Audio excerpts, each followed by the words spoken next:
ప్రియ సహోదరి సహోదరులారా, దేవుని యొక్క బిడ్డలారా, యవన ప్రయాన్ని దేవుని చిత్తానుసారంగా జీవించే దైవవాక్కును, శ్రీసభ విలువలను విశ్వవ్యాప్తం చేసిన ఎందరో యువ పునీతుల జీవిత గాథలను మనం స్మరిస్తూ వారిని అనుసరిస్తూ ఉంటాము.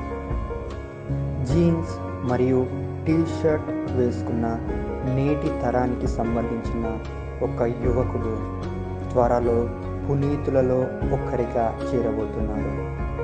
ఆయనే ధన్య కార్లో అక్యూటిస్.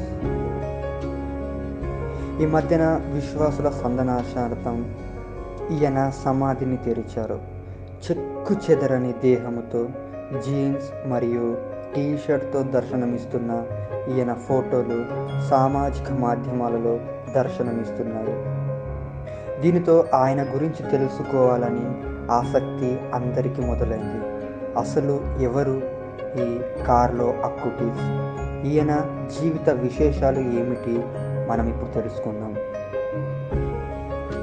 కార్లో అక్యూటిస్ గారు 1991 సంవత్సరం మే 3వ తేదీన లండన్లో జన్మించారు.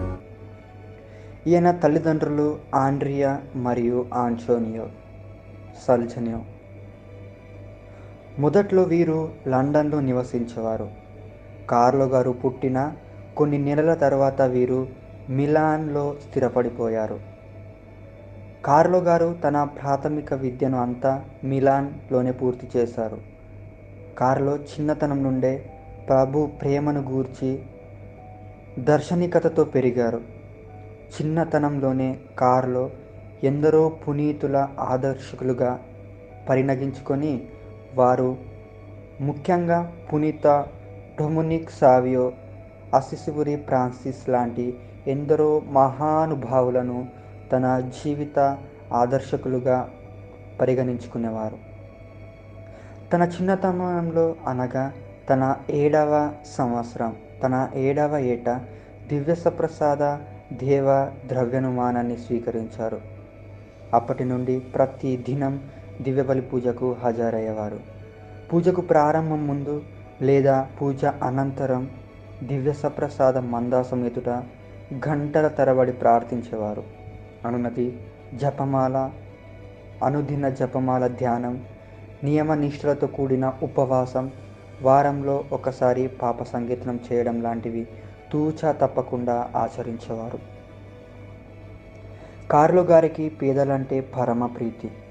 తాను దాచుకున్న డబ్బును సైతం నిరుపేదలకు ఖర్చు చేసేవారు. తన తల్లిదండ్రులు దేవాలయానికి రావటానికి అంత ఆసక్తి చూపకపోయినా కథోలికులమైన మనమంతా కూడా నిండు పూజలో పాల్గొని దివ్యసప్రసాదాన్ని తూచా తప్పకుండా స్వీకరించాలి, ఇది దేవుని ఆజ్ఞ అని వారిని ఆధ్యాత్మికంగా చైతన్యపరుస్తూ దేవాలయంలోనికి తీసుకువెళ్ళేవారు. దివ్యసప్రసాద భక్తిని, దివ్యసప్రసాద అద్భుతాలను విశ్వవ్యాప్తం చేయడమే జీవిత లక్ష్యం. అవును ప్రియ సహోదరులారా, కార్లో గారికి అంతర్జాలం పట్ల, కంప్యూటర్ పట్ల అసాధారణమైన పరిజ్ఞానం ఉంది. నేడు ఎందరో పునీతులు, యువకులు అంతర్జాలాన్ని తమ స్వార్థ ప్రయోజనాల కోసం, ఈ లోక ఆశల కోసం ఉపయోగిస్తూ తమ జీవితాలను నాశనం చేసుకుంటున్నారు. కానీ కార్లో తన పరిజ్ఞానాన్ని, తన నైపుణ్యాలను దైవ సేవకు వ్యాప్తి చేయడానికి వేదికగా వాడుకున్నారు. దివ్యసప్రసాద భక్తిని, ప్రాముఖ్యతను, దివ్యసప్రసాద అద్భుతాలను దశ దిశల వారీగా వ్యాప్తి చేయుటకు ఒక వెబ్సైట్ని రూపొందించారు. దేశ నలుమూలల్లో జరుగుతున్న ఎన్నో దివ్యసప్రసాద అద్భుతాలను ఇందులో పొందుపరిచారు. అవకాశం దొరికినప్పుడల్లా తన తల్లిదండ్రులతో కలిసి దివ్యసప్రసాద అద్భుతాలు జరిగిన పుణ్యక్షేత్రాలను దర్శించి వివరాలు సేకరించి తన వెబ్సైట్లో పొందుపరిచి ఎందరికో చేరవేశారు.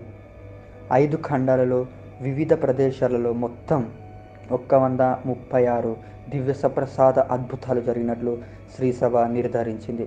కార్లో గారు తన పరిజ్ఞానాన్ని ఉపయోగించి ఈ 136 అద్భుతాలను తన వెబ్సైట్లో పొందుపరిచారు. వీటిని గురించి విశ్వాసులు మరింత తెలుసుకోవడానికి తన వంతు కృషి చేశారు. కార్లో గారు తను పొందిన వెబ్సైట్లో దివ్య సప్రసాదం గురించి ఈ విధంగా పేర్కొన్నారు.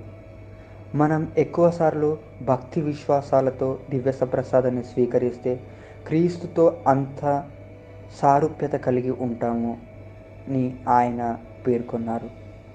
కార్లో రూపొందించిన ఈ వెబ్సైట్ సుమారు 12కు పైగా భాషల్లో అనువదించబడింది. కార్లో గారు భౌతికంగా మన మధ్యన లేకపోయినా ఆయన రూపొందించిన వెబ్సైట్ సజీవంగా ఉంది.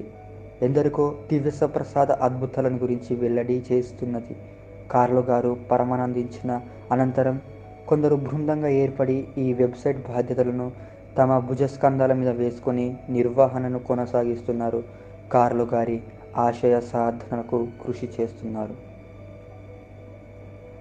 చివరిగా కార్లో గారికి లుకేమియా వ్యాధి సోకింది. చాలా చిన్న వయసులో, అనగా తన 15వ ఏట 2006వ సంవత్సరం అక్టోబర్ 12న ప్రభువునందు నిద్రించారు. నా బాధలు శ్రమలను దేవునికి, జగద్గురువుకు మరియు కథోలిక సమాజానికి సమర్పిస్తున్నాను అని, నా జీవితంలో ఒక్క క్షణం కూడా దేవునికి వ్యతిరేకమైన పనులు చేయకుండా పరిపూర్తిగా జీవించినందులకు నాకు ఎంతో సంతోషంగా ఉందని మరణానికి ముందు ఆయన పేర్కొన్నారు. కార్లో గారికి అసిస్బురి ఫ్రాన్సిస్ గారు. చివరగా కార్లో గారికి లుకేమియా వ్యాధి సోకింది. చాలా చిన్న వయసులో, అనగా తన 15వ ఏట 2006వ సంవత్సరంలో అక్టోబర్ 12న ప్రభువునందు నిద్రించారు. నా బాధలు శ్రమలను దేవునికి, జగద్గురువులకు మరియు కథోలిక సమాజానికి సమర్పిస్తున్నాను అని, నా జీవితంలో ఒక్క క్షణం కూడా దేవునికి వ్యతిరేకమైన పనులు చేయకుండా పరిపూర్తిగా జీవించినందులకు నాకు ఎంతో సంతోషంగా ఉందని మరణానికి ముందు ఆయన పేర్కొన్నారు. కార్లో గారికి అసిస్సిపురి ఫ్రాన్సిస్ గారు అంటే ఎంతో అభిమానం. నేను మరణించిన తర్వాత అసిస్సులో నన్ను భూస్థాపితం చేయండి అని వారు తల్లిదండ్రులను కోరుకున్నాడు. కార్లో కోరిక నిమిత్తం వారు ఆయనను అసిస్సిలో భూస్థాపితం చేశారు. కార్లో గారు మరణించిన తర్వాత ఆయన అవయవాలను ఆపదలో ఉన్న వారికి దానం చేయాలి అని వారి తల్లిదండ్రులు భావించారు. కానీ లుకేమియా రక్త సంబంధమైన వ్యాధి కాబట్టి వారు ఆ పని చేయలేకపోయారు. కార్లో గారు మరణించి నేటికి 14 సంవత్సరాలు కావస్తున్న ఆయన దేహం ఇంకా చెక్కు చెదరిపోకుండా ఉండడం గమనార్హం. త్వరలో పునీత హోదా. శ్రీసభలో ఒక వ్యక్తికి పునీత హోదా ఇవ్వాలి అంటే మొదటగా ఆ వ్యక్తి జీవితాన్ని క్షుణ్ణంగా పరిశీలన చేస్తారు. అటు పిమ్మట దైవరాజ్య స్థాపన కొరకు వారు చేసినటువంటి కార్యక్రమాలను పరిగణనలోకి తీసుకుంటారు. దైవ సేవకుడు, దైవ సేవకురాలు అనే బిరుదును ఆపోదిస్తారు. అటు పిమ్మట మరణించిన తర్వాత సైతం ఆ వ్యక్తి మధ్యస్థ ప్రార్థన ద్వారా విశ్వాసులు పొందిన మేలులను, అద్భుతాలను పరిగణనలోకి తీసుకొని వాటికన్లో ఉన్న ఒక ప్రత్యేకమైన సిబ్బంది వీటిని పరీక్షించి జగద్గురువుల ఆమోదంతో ధన్యత పట్టం అనుగ్రహిస్తారు. చిట్ట చివరిగా ధన్యత పట్టం అనుగ్రహించిన తర్వాత ఇంకో అద్భుతం చేయాల్సి ఉంటుంది. ఈ అద్భుతాన్ని పరిగణనలోకి తీసుకొని పునీత హోదాను ఇస్తారు. కార్లో గారికి పునీతులుగా ప్రకటించడానికి కావాల్సిన ప్రక్రియ 2013లోనే ప్రారంభమైంది. మే 13, 2013న కార్లో గారిని దైవ సేవకునిగా ప్రకటించారు. అటు పిమ్మట ఆయన విరోచిత జీవితాన్ని పరిగణనలోకి తీసుకొని జూలై 5, 2018న పోప్ ఫ్రాన్సిస్ గారు వెనరేబుల్, పూజనీయులు, గౌరవనీయులు అనే బిరుదును కార్లో గారికి ఆపాదించారు. 2013వ సంవత్సరంలో బ్రెజిల్ క్లోమా గ్రంథి సంబంధిత వ్యాధితో బాధపడుతున్న ఒక బాలుడు కార్లో గారి మధ్యస్థ ప్రార్థనను వేడుకున్నాడు. వెంటనే ఆ బాలుడికి స్వస్థత చేకూరింది. ఈ అద్భుతాన్ని పోప్ ఫ్రాన్సిస్ గారు ఆమోదించారు. దీనిని పరిగణనలోకి తీసుకొని అక్టోబర్ 18 తేదీన కార్లో గారికి ధన్యత పట్టం కట్టారు. ఇది ఇంటర్నెట్ యుగం. అరచేతిలో ఇంటర్నెట్ ఉంది. యువతీ యువకులు ఈ ఇంటర్నెట్ను ఉపయోగిస్తూ ఎన్నో పాపపు కార్యాలు చేస్తున్నారు. కానీ ధన్య బ్రదర్ కార్లో గారు టెక్నాలజీని, తన నైపుణ్యతను, దైవ సేవను వ్యాప్తి చేసే సాధనంగా వాడుకున్నారు. మంచి కోసం అంతర్జాలాన్ని ఉపయోగించారు. శ్రీ సభ అభివృద్ధి కొరకు ఉపయోగించారు. దివ్య సప్రసాద భక్తిని, అద్భుతాలను దశ దిశలా వ్యాప్తి చేయడానికి కంకణం కట్టుకున్నారు. ప్రతి ఒక్క యువతి యువకుడు ఆత్మ పరిశీలన చేసుకోవాలి. మనం దేవాలయం కోసం ఏమి చేస్తున్నాం? శ్రీ సభ కోసం ఏమి చేస్తున్నాం? ప్రభు ప్రేమను కోసం తెలిసిన కొందరైనా ప్రకటిస్తున్నామా?